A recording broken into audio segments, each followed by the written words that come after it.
बिस्मिल्लाहिर्रहमानिर्रहीम। अस्सलामुअलैकुम स्टूडेंट्स। उम्मीद करता हूँ कि आप सब लोग खैरियत से होंगे और खुश होंगे। तो बच्चों, मैंने आपसे क्लास 11th मैथमेटिक्स का पेपर पैटर्न डिस्कस करना है और आपको अहम सवालात भी इस वीडियो में बताने हैं।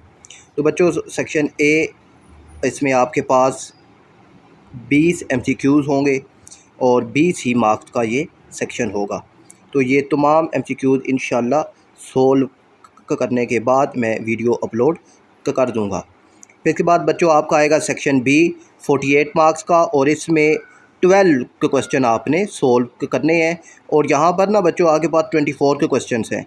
तो ये 24 क्वेश्चन काफ़ी अहम हैं, तो आपने इनके क्वेश्चन की भी प्रैक्टिस करनी है। और अगर कोई सवाल आपसे सोल्व नहीं होता तो आप कमेंट सेक्शन में पूछ सकते हैं, इंशाल्लाह आपको उसका जवाब दिया जाएगा। और ये पेपर अगर आपको शॉर्ट फॉर्म में चाहिए तो आप व्हाट्सएप पे मैसेज करके मुझसे ये ले सकते हैं। फिर बच्चों आपका आता है सेक्शन सी, और ये 32 मार्क्स का है, और ये 8 मार्क्स का एक आपका क्वेश्चन होगा, और जो शॉर्ट क्वेश्चन है ये 4 मार्क्स का एक होगा, और जो लॉन्ग क्वेश्चन है बच्चों ये 8 मार्क्स का होगा।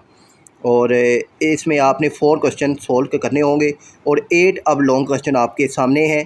तो आपकी जो ट्रिग्नोमेट्री वाले 2 हैं यूनिट्स, ठीक है, लास्ट 2 8 और 9, वो आपने हर हाल में उस पर फोकस करना है। और इसका जो गेस्ट पेपर है यानी अहम सवालात हैं वो भी मैं आपसे शेयर करूँगा।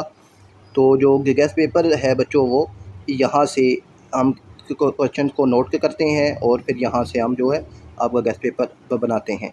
तो वो इंशाल्लाह मैं बना के जल्द ही आप तक पहुँचा दूँगा। आपको मैंने ये जो अभी ये इस पेपर में सवालात बताए हैं ये आपने तैयार करने हैं। और अपना ख्याल रखिएगा। अल्लाह हाफ़िज़।